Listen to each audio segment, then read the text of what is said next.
大家好，今日係2025年嘅2月11日啊。今日咧借一單娛樂嘅新聞咧去做一啲嘅道德思考啊。今日就話說咧，大 S 嘅前夫汪小菲就喺佢嘅微信裏邊咧，喺個群組裏邊同人哋鬧交，就話咧唔應該封埋佢個賬號因為咧佢個抖音賬號就被封喎。咁事源係因為咩原因咧？係因為佢阿媽張蘭咧就點讚咗一個假嘅影片。嗱，咁佢作為當事人咧，一定係知嗰啲事情係真定係假噶。而佢點讚咗嗰啲假嘅影片咧，就係推動到個流量。咁張蘭咧近年咧就係主要做帶貨嘅，網上帶貨。因為咧佢以往咧就搞個好大嘅一個上市公司叫俏江南集團。咁呢個俏江南集團係做飲食餐飲嘅，咁但係後來咧涉及到一啲官司啦，亦都經營不善啦，或者經營環境改變啦，咁就結束咗。而家咧即係汪小菲仍然都仲有即係經營餐飲業啊、酒店啊咁嘅情況，但係咧張蘭咧就主要轉戰咗抖音市場，喺抖音做帶貨，咁生意好好嘅喎。喺大 S 走咗之後咧，即係佢已經係俾人鬧到不得了啦。嗰一日做帶貨都做到過百萬人民幣嘅生意，咁呢個係相當之厲害嘅嗰個生意額。嗱，咁佢咧而家咧就係俾人哋封號，個原因係因為一條假嘅影片。呢個假嘅影片咧，佢只係點讚啫。點解點讚都要封號啊？因為咧拍嗰條影片嘅人咧係佢契仔嚟嘅，係張蘭嘅契仔，汪小菲嘅契弟。咁咧個契仔叫做夏小健拍嘅影片，咁你作為當事人一定係知件事係真係假噶。咁嗰個影片咧就講咩咧？就話咧汪小菲包機接回大 S， 因為大 S 咧喺日本度因為流感撒手塵寰英年早逝。咁咧而家佢就拍條片就話喂，佢包機接翻佢翻嚟。啲網友話咧最終都係前任靠譜佢係前任嚟噶嘛。但係呢件事好明顯係唔能夠瞞啊。點解咁都要做假咁蠢呢？因為咧喂，人哋大 S 嘅即係屋企人，佢個母親仲喺度，佢個仔女仲喺度，佢個細妹仲喺度即係佢嘅未亡人仲喺度。咁點能夠係做到假呢？咁而咧佢真係做假條影片，而張蘭係點讚咗，因為咧喺社交媒體你點讚咗咧係有推送率嘅，你點讚完之後咧係追蹤你嘅粉絲咧都會有機會睇到呢個大數據下咧呢條影片。而因為呢條影片咧就俾抖音官方地係封咗號，咁張蘭咁當然啦，抖音佢哋嘅解釋就話唔係淨係一條影片嘅，你長期做假長期做啲假新聞出嚟，梗係封你號啦呢個嘅大 S 嘅前夫汪小菲咧就喺微信群裏邊咧就追問點解要封我號啊？佢係佢，我係我，一人做事一人當呢個夏小健嗰個包機視頻完全係假嘅。但係咧呢個都係佢阿媽點讚啫，你點解封我啊？係咪啊？即係你憑咩封我咧？所以咧呢個汪小菲咧就不服啦。然後咧就喺群組裏邊咧就追問抖音嘅啲負責人。嗰啲人咧就話喂，係封你號噶啦點解要封你號咧？就係因為你哋做假新聞。結果咧汪小菲就喺微信嘅群組裏邊截圖咧就話我不孝但係絕對唔能夠咧讓呢一種人獲得支持佢係我阿媽。但係咧，我同佢三觀係不和嘅，我唔係東西我對唔住所有人。從今日起，我要同佢斷絕關係。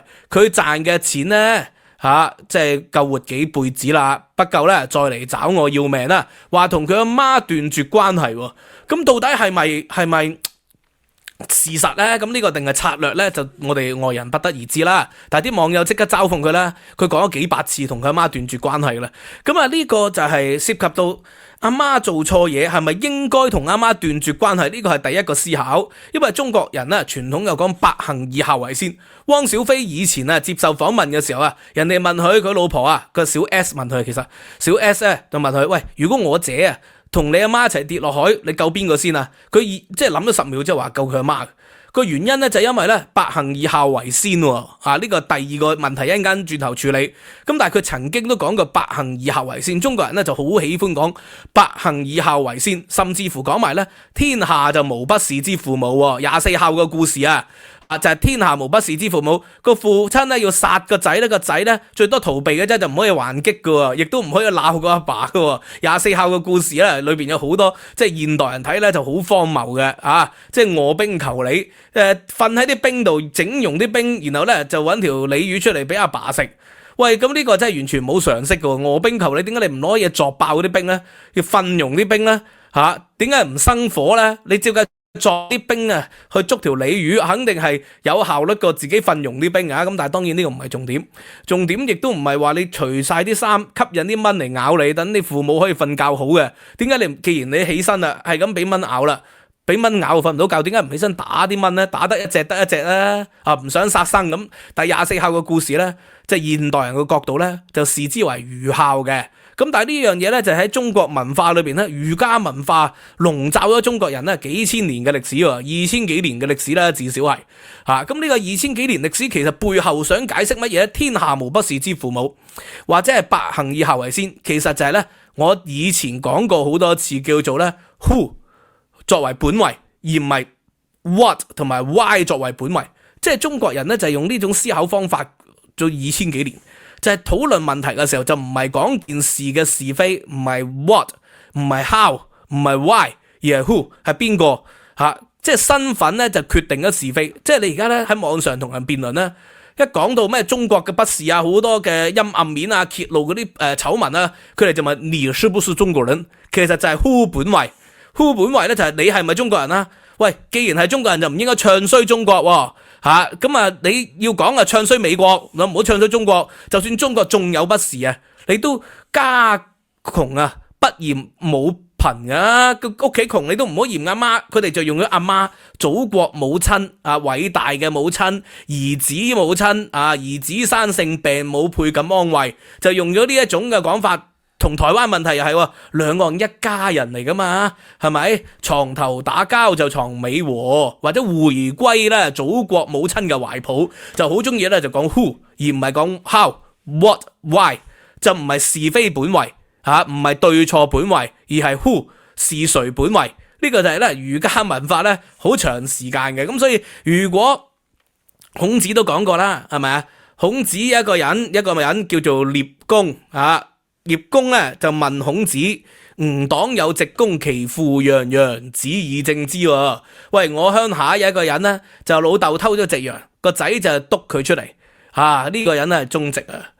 子曰吾黨直公義於事啊。我鄉下解忠直唔係咁解嘅，父為子隱，子為父隱，直在其中。即係孔子嘅角度咧就係，喂，就算你督佢出嚟係啱嘅，都唔應該督出佢出嚟，因為佢係你老豆嚟噶嘛，係 who 而唔係 what and why。咁所以喺儒家文化角度咧，喂，就唔係斷絕同父母嘅關係喎。父母有錯，個仔咧就應該咧要忍讓佢，勸諫佢。你可以係勸諫佢，你唔勸諫佢咧，你亦都不孝噶。你要勸諫佢，溫和地勸諫佢，但係你就唔可以斷絕咗同佢嘅關係。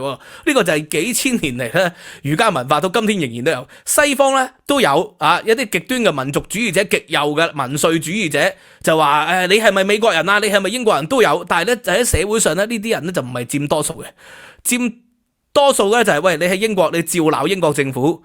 照鬧呢個嘅首相，就唔會有人問你是不是英國人？Are you British？ 就唔會咁問你嘅，係咪？大部分嘅非極右嘅民粹主義者、種族主義者以外咧，都唔會咁問你嘅。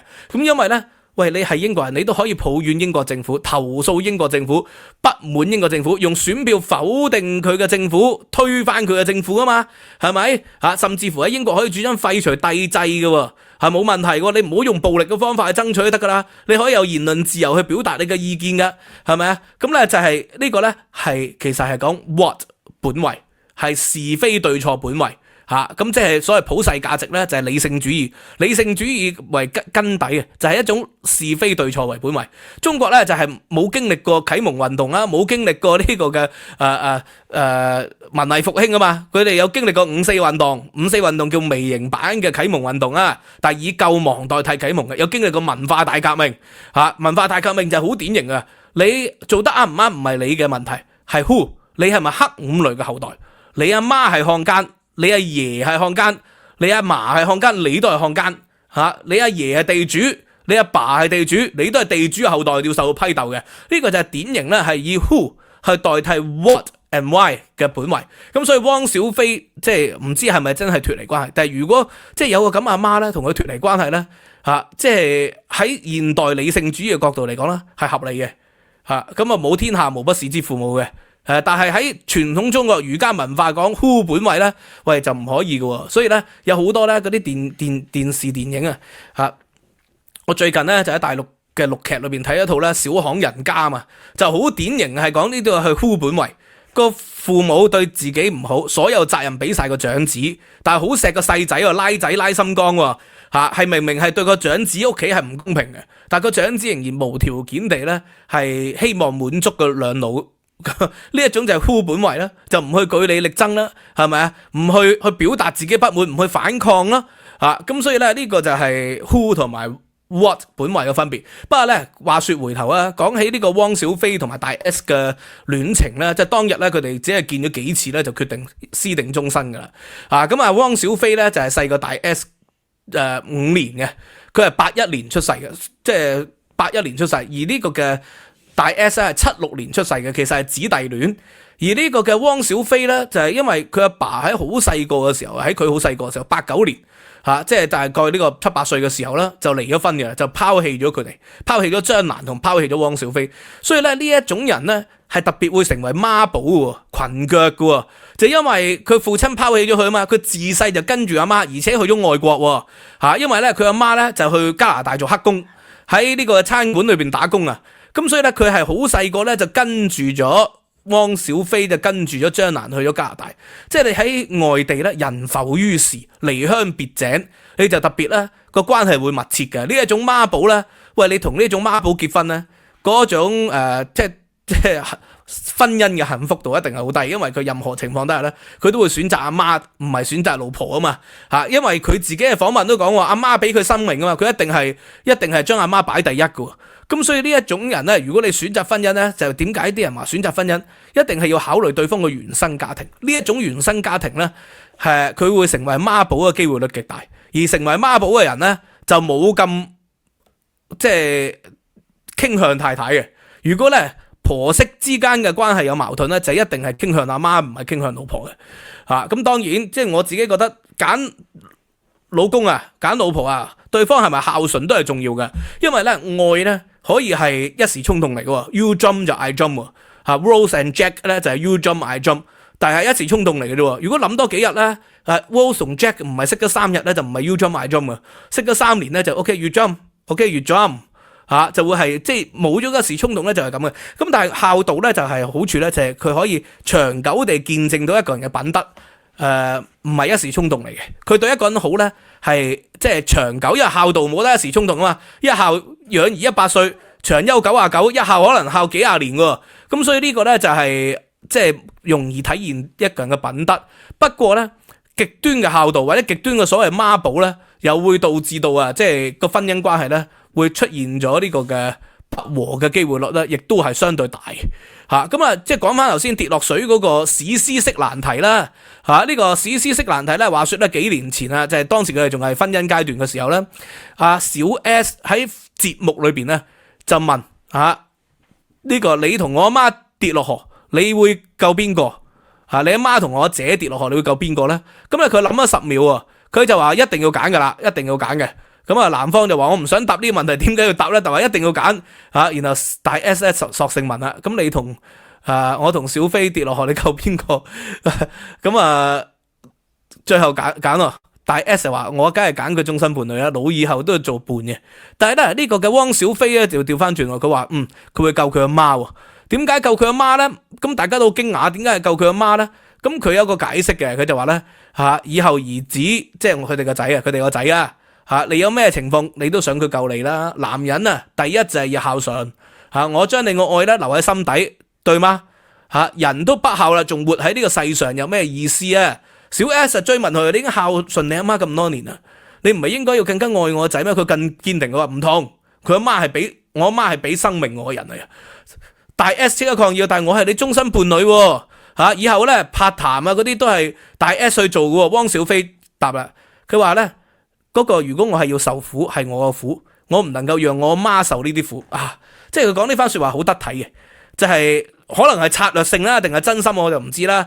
理論上如果策略性咧，有人公開問咧，你梗係要救阿媽嘅，因為咧你阿媽聽到咧就會舒服啲，然後咧婆媳關係就會好啲，好仔咧就不如好新抱同樣道理咧，好仔咧亦都係要調和到咧婆媳之間嘅關係嘅。如果公開講一定係講阿媽嘅，因為你翻到個房咧，你可以跪菠蘿頂榴蓮啊嘛。其實老婆一定係救你嘅。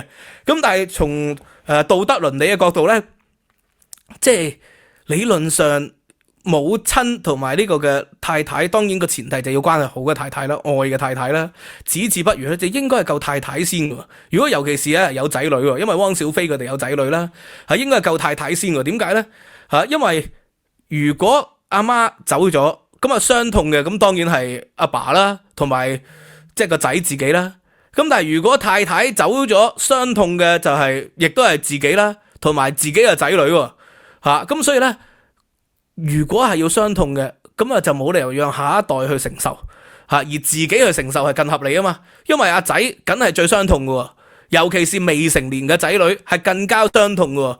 呢個係永不磨滅嘅。如果冇咗父或者冇其中一方咧，對小朋友嘅影響係永不磨滅嘅。即係老豆養仔，仔養仔，就應該係一代傳承一代。呢個亦都係咧自私的基因啊裏邊嘅最核心命題嚟噶嘛。人類生存嘅目的係乜嘢咧？自私的基因嘅作者杜金斯就話俾我知，就為咗延續下一代。係人類咧終極關懷裏邊咧，或者唔係人類所有物種終極關懷裏邊最核心嘅。當然近代文明咧就係即係有啲人係選擇不婚不育，咁呢個係另外一個問題啦。但係從物種嘅起源咧，呢個自有物種以嚟咧，即係傳宗接代啦、生育咧，就係核心利益嚟喎。咁所以令到仔女有一個完整嘅屋企咧，理論上就係家族嘅核心利益，個祖宗都應該希望係你延續呢樣嘢喎。咁所以從呢個道德倫理嘅角度，或者係從自私基因的角度係咁。不過當然近代文明咧就即係希望擺脫咗呢種所謂物種嘅枷鎖就更多強調得個人享樂啊、個人嘅主義啊、唔結婚啊。咁即係你問我覺得如果即係唔生育嘅就冇必要結婚啦。當然係。